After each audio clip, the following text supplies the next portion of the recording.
Hello, welcome back to Doyle.Lechner Art. I'm Sam. Thanks for coming along today and watching my video. Well, the weather is turning again, and whilst it's cold, it's also very wet. And I've been making some nice walks and getting some inspiration and thinking of cool new projects that I could do for the coming new year. Well, I didn't get too much done this week because one, I wanted to think this project through, and two, we've had a little bit of illness in our house this week, so I've been taking care of that. So what I'm showing you here are two little figures that I often use when I do some pictures that I call my big heads, literally because these little models have big heads. I've got two of them and they both come in very handy when I need to get some direction about which way limbs can go, especially when I'm drawing children.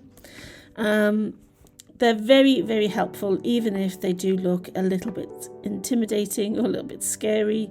I've had some small children tell me that they don't like them, but I find them incredibly helpful, and as one of them you can see I took the belly away from.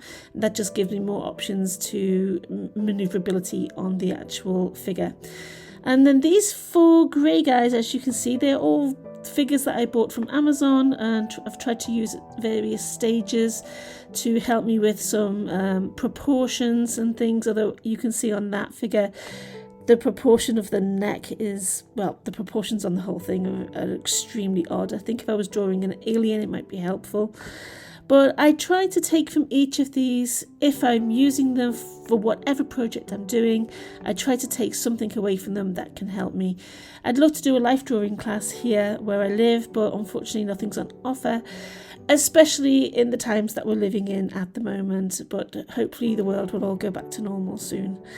Anyway, so I'm going to be using one of these smaller characters because I've decided that one of the projects that I'm working on is going to be what I call my fairy tale series, and I'm just going to do basically some artwork, cover artwork, or just a scene from popular and maybe a bit more obscure fairy tales. Fairy tales here in Germany, it's part of the culture, and definitely something that I wanted to play with. So you'll probably recognize which story I'm going after with this, as you see me doing a little bit of a sketch of the drawing. It's a German fairy tale in a collection assembled from the Brothers Grimm, first published in 1812. I don't get the whole picture done today. As I say, I had quite a lot of things in my home life that I had to deal with, and also I want to be able to work and develop these pictures and take my time a little bit with them so that I can think them through. I also would like to include some symbology maybe within the pictures, and as I'm doing them I'm still working on them, as I suppose I could describe it as. The different methods for scaling the body. I'm not drawing straight away what I can see, but I'm scaling the body to what I can see on the little model that I'm using. And there are specific dimensions that you use for specific different sizes of the body. I can, for age-wise and size-wise, compared to a child to an adult, and so I can go into that into a little bit of detail if anybody has interest. These little figures, I find them helpful to remind me of things, although I can't rely on them solely because they're little puppets and they don't always bend into the exact way that you want. There's no natural flow to them, obviously, because it's not a real person. Okay, I'm babbling a little bit here, but yeah, they're very, very helpful to help give me some perspective and some direction of what it is that I want to take the picture.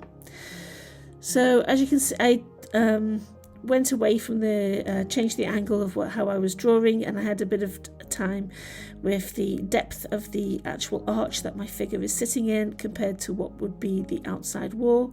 The perspective for myself was a little bit thrown and something that I had to work on, and the image of me rubbing it out the whole time is not something that anybody wants to see, so I did do a cut in the actual filming here. But a lot of the time right now, I'm just spending blocking in shapes of things that I can see.